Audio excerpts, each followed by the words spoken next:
नमस्कार. माझ्या मनाशी तगूज या मराठी चॅनलमध्ये आपण सगळ्यांचं परत एकदा स्वागत. आपण सगळेजण मला खूप आनंदाने सहभागाने माझ्यासोबत तयार असतात, ह्याचा मला खूप आनंद वाटतो.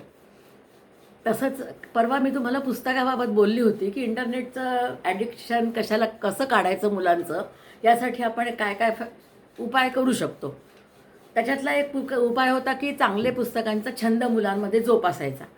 तर ते कसं होईल? त्यांना सुंदर सुंदर पुस्तकं आणून दिले आणि ठेवलं बाजूला की होईल असं नाही आहे. त्यांना त्याच्यासोबत आपण एक एक गोष्ट त्यातली वाचून उलगडून त्याचा अर्थ समजावून सांगितला तरच त्यांना त्यातला अर्थ कळेल आणि मग त्यांना हळूहळू तशी त्याची आवड निर्माण होईल. आवड निर्माण होणंच मुख्य आहे. पुस्तकं तर काय हो, त्यांच्याजवळ भरपूर आहेत. कॉमिक्स असतात, आणखीन काय काय ते कार्टूनचे पुस्तकं असतात, नॉलेज जनरल वेगवेगळे जनरल नॉलेजचे पुस्तकं असतात, अभ्यासाचे पुस्तकं असतात. पण पुस्तकाचा त्यांना कंटाळा नाही आला पाहिजे असं आपण त्यांना शिकवायला पाहिजे.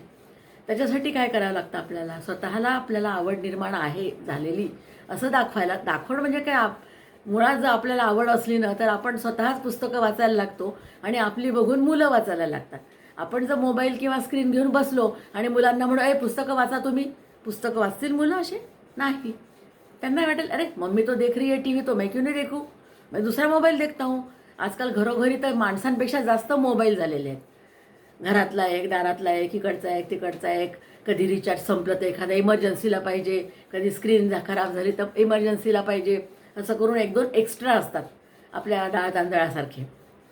ती गोष्ट वेगळी. त्यांचं ते तसं आयुष्याची लाईफस्टाईलच म्हणता येईल तशी आपल्याला एक प्रकारची. पण मग पुस्तकं कसे असतात? आणि तुम्हाला सांगते, जुने लोक असं म्हणायचे की एक वेळ उपाशी राहा, फाटके कपडे घाला, पण एक पुस्तक विकत घ्या दर महिन्याला, असं ते नियम लावून घ्यायचे. ठीक आहे, आपण समजा तसा तेवढा जरी नियम केला नाही तरी आपण लायब्ररी असतात वेगवेगळ्या, प्रत्येक शाळेमध्ये असतात, प्रत्येक गावांमध्ये लायब्ररी असतात. आपण त्या लायब्ररीमध्ये जाऊन पण आपण पुस्तकं वाचू शकतो. प्रत्येक वेळेस अगदी पैसा खर्चच केला पाहिजे असं नसतं. लायब्ररीत जाऊन आपल्याला हवी ती पुस्तकं हव्या त्या विषयावरती हवा तितका वेळ आपण वाचू जाऊ शकतो. आणि ही गोष्ट आम्हाला आमच्या आजोबांनी लहानपणी शिकवल्यामुळे आम्हाला ते अगदी तो वारसा प्राप्त झालेला आहे की कुठे पुस्तकं वाचायला मिळतील आम्ही तिथे जाऊन वाचायला लागतो. हां, घरी येतीलच अशी खात्री नसते, कारण आम्ही जरा आउट ऑफ महाराष्ट्र पण राहिलो, इकडे तिकडे राहिल्यामुळे मराठी पुस्तकं तर सोडून द्यावेच लागले. पण मग हिंदी सरिता वगैरे वाचून किंवा हिंदी कथासाहित्य, कथासंग्रह, वेगवेगळे कादंबरी वाचून वाचून आपण आपला शब्दसंग्रह म्हणा, आपली बुद्धीला जरा व्यस्त ठेवू शकतो. आणि आपण व्यस्त राहिलो की मग आपली मुलं पण व्यस्त राहतात. माझ्या वडिलांनी मला गुजरातमध्ये माहेर नावाचं एक मराठी मासिक यायचं बघा. तर दिवाळीची ओवाळणी म्हणून त्याची वार्षिक वर्गणी ते भरून टाकायचे आणि मला दर महिन्याला माहेर म्हणून हे मासिक यायचं. तेव्हा मी इतकी त्याची आतुरतेने वाट बघायची की केव्हा मासिक येतं आणि मी ते केव्हा वाचते. सुधामूर्तींचं उदाहरण तर आपल्या डोळ्यासमोर आहेच. सुधामूर्तींचं जे व्यक्तिमत्व आहे इतकं म्हणजे काय म्हणायचं, त्यांना इतके विविध पैलू आहेत की तो हिराचा एक प्रकारचा. आणि तो हिरा कसा झाला? त्यांच्याकडे पण आजी आजोबा वडील हे सगळे अगदी साहित्यामध्ये पारंगत होते आणि सारखं पुस्तकाशी त्यांचं अगदी सख्य होतं. म्हणजे एक वेळ जेवतील कमी पण पुस्तकं वाचतील. त्यामुळे सुधामूर्ती बघा, कुठलेही संस्कृत श्लोक असो, कुठलंही उदाहरण द्यायचं असो साहित्यातलं, त्या पटकन देतात. अजिबात गोंधळत नाही, विसरत नाहीत. आणि ही जी धनसंपत्ती आहे ती संपत्ती कुठेही कोणीही चोरून नेऊ शकत नाही. कारण काय, आपल्या डोक्यात एकदा फीड झाला, आपलं ब्रेन म्हणजे काय फार चमत्कारिक आहे हो. एकदा वाचलं की ते लक्षात ठेवायला ते विसरत नाही. कधीतरी हां खालीवर होईल, इकडे तिकडे हां थोड्या वेळ मला आठवत नाही, ते काय होतं मला आठवत नाही असं म्हणतो आपण. पण थोड्या वेळाने ते आपल्याला आठवतंच. कारण काय, ते आपण स्वतः आपल्या डोळ्यांनी वाचलेलं असतं. तर अशी आपल्याला ठोस अभ्यासाची सवय आपल्या मुलांना लावायला पाहिजे. आणि पुस्तकाशिवाय पर्याय नाही. पुस्तकासारखा चांगला मित्र नाही. आंबेडकरांचं पुस्तक प्रेम तुम्हाला माहितीच आहे. ते तर काय म्हणायचे, ग्रंथ हेच माझे गुरु आहेत. त्यांनी कोणाकोणाला गुरु मानलं होतं? त्यांचे एक प्रायमरी टीचर होते.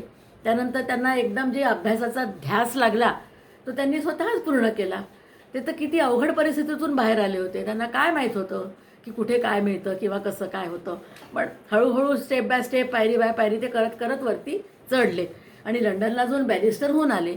आणि आपल्या भारताची घटना त्यांनी लिहिली. म्हणजे किती त्यांचा अभ्यास सखोल म्हणायचा. आणि ती नुसती घटना अशी नुसतीच नाही लिहिली त्यांनी. त्यांनी आधी US म्हणा किंवा अमेरिका यांचे सगळ्या रशिया अशा वेगवेगळ्या घटना आधी अभ्यास त्याचा केला आणि मग त्यातले चांगले चांगले काय काय पॉईंट्स आपल्याला घेता येतील आणि आपल्या भारतासाठी काय आवश्यक आहे हे सगळं बघून त्यांनी आपली घटना लिहिली. लिहिली म्हणजे काय म्हणायचं त्याला, मूलभूत अधिकार लिहावे लागले. किती विचार करून लिहावं लागलं, इतक्या सगळ्या जनतेचा विचार करून त्यांनी ते सगळं केलं. तो थोर माणूसच म्हणायचा. आणि त्याला एवढं भाग्य लाभलं. कसं लाभलं? अभ्यासाचा खूप होता म्हणूनच.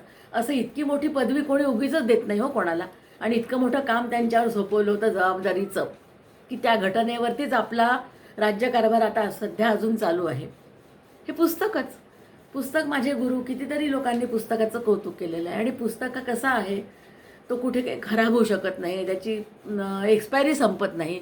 एक पुस्तक आपल्याजवळ ठेवलं, आठवण आली, त्याच्यातलं एखादं पान काढलं, वाचत राहिलं, मनाला तेवढी शांतता मिळते, करमणूक होते. भगवद्गीता तशीच आहे. भगवद्गीता ही म्हणजे कशी आहे बघा, त्याचा अर्थ तुम्ही जितक्या वेळा वाचाल तितक्या वेळा तुम्हाला त्याचे अर्थ वेगवेगळे निघतात त्याच्यातनं. तसाच दासबोध आहे, ज्ञानेश्वरी आहे. यातले सोपे सोपे श्लोक लहान मुलांना आपण जर बोललो जेवताना, आणि ते सहज बोलू शकतो. 4-4, 5-5 ओळींचे श्लोक मुलं काही सहज पाठ करू शकतात. त्याच्यात काही विशेष कठीण असं नाही आहे. फक्त त्यांना त्याची आवड निर्माण झाली पाहिजे. आणि बऱ्याच सामाजिक संस्था यामध्ये कार्यरत झालेल्या आहेत. आजकाल प्रत्येक गोष्टीमध्ये, आता परवा आमच्या इथे एक हळदी कुंकू झालं स्वाध्यायामध्ये, पांडुरंग शास्त्री आठवल्यांचं. तिथे त्यांनी काय केलं, स्त्रियांना हळदी कुंकाला बोलावलं, हळदी कुंकू दिलं, तिळगुळ दिला आणि मग गीतेचा एक एक श्लोक लिहिलेला एक एक कागद दिला आणि सांगितलं की हा कागद तुम्ही तुमच्याजवळ आपली ठेव म्हणून ठेवा. आपण बँकेमध्ये ठेवी तर पुष्कळ ठेवतो हो, डिपॉझिट म्हणून. पण हे जे डिपॉझिट आहे आपलं, ओवी वाचली तरी एक आपल्याला मनाला वेगळंच काहीतरी वाटायला लागतं. नाही, आपण काहीतरी आहे, कोणीतरी आहे. आपण मॉरल आपलं वाढतं. आणि मग आपल्याला कसं होतं आयुष्यामध्ये काहीतरी कुठेतरी मोटिवेशन, आजकालचा शब्द, काहीतरी मोटिवेशन असलं की आपण उत्साहाने रोज काम करायला लागतो. आज काय करायचं, चला हे करू, आज काय करायचं हे करू. तसं तर श्लोकावरचं आपण जर एखादं पान वाचलं किंवा एखादा श्लोक जरी वाचला, तसंच लहान मुलांना आपण एक सवय लावू शकतो की रोज एक श्लोक तुम्ही वाचा आणि आम्हाला सांगा. आणि मग त्याचा पुढे अर्थ येतोच. नाही समजलं तर आपण आहे ना सांगायला, असं मला वाटतं. आणि म्हणून मग असा, आणि एकदा जर तुम्हाला सवय लागली मुलांना, मग एखाद्या रविवारी आपण त्यांना सगळ्यांना एकत्र एका मंदिरात छोट्याशा बसवू शकतो. आणि मंदिरामध्ये बसून मग तुम्ही एक एक गोष्ट सांगा. तुम्ही काल काय वाचलं, परवा काय वाचलं, लायब्ररीत काय वाचलं, हे सगळं वाचून तुम्ही एक एक मुलगा उठून आपली एक एक गोष्ट सांगायला लागला तर ती गोष्ट बाकीचे सगळे मुलं कान देऊन ऐकतील आणि मग विचार करतील त्याच्यावर. हां, तो घोडा तिथून आला, मग त्यांनी कुठे उड्या मारल्या, मग कोणत्या पर्वतावर गेला होता, मग तिथे कोणत्या पर्वतरांगा होत्या. म्हणजे त्यांचा भूगोलाचा पण अभ्यास होतो, इतिहासाचा अभ्यास तर होतोच, भूगोलाचा अभ्यास होतो आणि शब्दांचा अभ्यास होतो आणि शब्दसंग्रह वाढतो. आणि जर एकदा शब्दसंग्रह वाढायला लागला ना तर आपल्याला कशाचीही कमी नाही. कसं वाटतं माझं बोलणं तुम्हाला? जरा जड होत असेल तर मी इथेच थांबवते. उद्या आपण परत नवीन एका विषयावरती बोलू. नमस्कार. माझं बोलणं पटत असेल तर लाईक करायला विसरू नका आणि सबस्क्राईब करायला विसरू नका. धन्यवाद.